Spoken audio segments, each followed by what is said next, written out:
nshuti bakunzi ba televiziyo ni Hill Image. Uyu ni Kulo. Tujye kuganira ku bijyanye no muziki, imyidagaduro n'imikino. Ariko ubaka kanya turi kumwe n'umuryo kudusobanurira ku bijyanye no muziki mu Rwanda, ndetse akabazwi ku izina ry'umuproducer. Aratangira twibwira, atubwire inzozi afite, atubwire imigabo n'imigambi. Minota mike cyane tudatinze, atubwira aho tumusanze.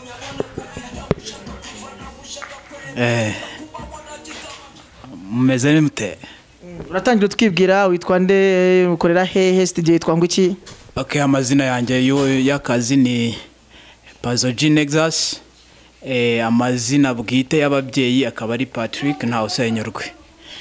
Nkaba nkora production mu bijyanye no gutunganya amajwi ndetse na music muri rusange. Tugusanze hanga turubona ufite ibintu ugenda ukandakanda, ntago nzi byari byo, ngo dusobanure muri makenya wihuse kabisa, tubwire n'ikintu ugamije. Okay, urabibona ko mfite keyboard, izi nzo zimfasha mu gutunganya music. Ni MIDI controller cyangwa se piano, wabyita uko ushaka. Muri music, abazi music barabizi. None se mu by'ukuri studio yitwa ngo iki? Ese ufite abantu benshi cyane ukorera, uri ku rwego nginsi nk'andi ma studio se twumva? Abantu barahari. Studio yitwa Good Kind Record. Ni studio ni yanjye, ndi owner wayo kandi nkaba na producer wayo. None se usibye Good Kind Record hari ahandi hantu waba ukorera, cyangwa se hari izindi studio mujya mugirana mubana ku buryo ujya kuzikoreramo? Izindi studio zihari kuko dufitanye imikoranire hagati y'ama studio menshi atandukanye. Ushobora kumva za Top 5 za hari KFTV, hari hose turakorera. Ahantu wabaza Pazo G kabisa, ahantu mu mujyi turakora ahantu henshi cyane. Pazo G, none se nifuje kumenya indirimbo waba warakoze byibuze wenda zaba zicurangwa, reka tureke kuvuga ngo zizwe, zaba zicurangwa wenda ku maradiyo cyangwa ku mateleviziyo, zirahari? Indirimbo zirahari nyinshi, ntago nzi ko nazirondora, gusa zirahari. Hari izikinwa muri Musanze, hano Kigali barazikina henshi cyane. Urugero nk'iriya y'Igifaransa, Rameyera mi demo musique me ami demandayize. Okay, twese nese Pazo G, tugusanze hano iwawe, uba wenyine cyangwa ufite umukunzi? Hano unsanze mu kazi, just mba njyenyine kuko ndi mu kazi. Ufite umukunzi?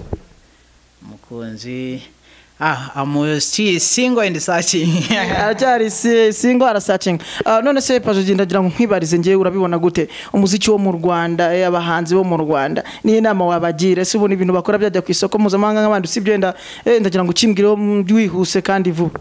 Okay, urakoze.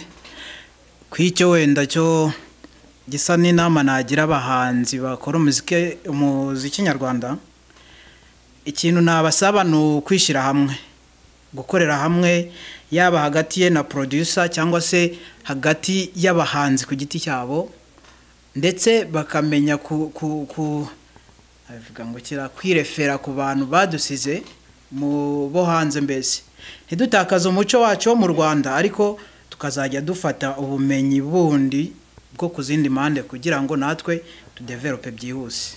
Nuvuga ngo tugomba kureba hirya ukuntu babikora kugira ngo natwe tubashe gukora neza. Tugomba kwigira ku bandi, ntago wakwiyigiraho ubwawe kandi nawe ufite intumbero y'abandi, ufite ahantu ushaka kugera. Nose Pazo G, tudatinze, indirimbo yikorera ngahe cyangwa album yikora gute? Ku bijyanye n'indirimbo byo sinzi, akenshi urase sibanga ry'akazi. Ni nuvuga ngo buri muhanzi agira igiciro cye?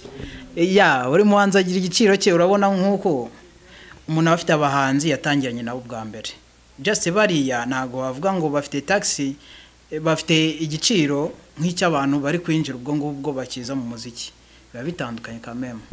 Nase Pazo, injyana zose urazikora cyangwa ugira injyana wimvamo cyane cyangwa zimwe na zimwe? Kugeza isaha ntago ndi limite ku njyana runaka. Njyana zose ndakora, kandi abantu bambwira ko nkora neza, ubwo ntago nzi ngo niye njyana ndomina cyane. So nagira ngo ngushimire cyane ku mwanya wabashije kuduha, twifurije courage kabisa, kandi uzagera n'ahandi hantu hose wifuza kugera.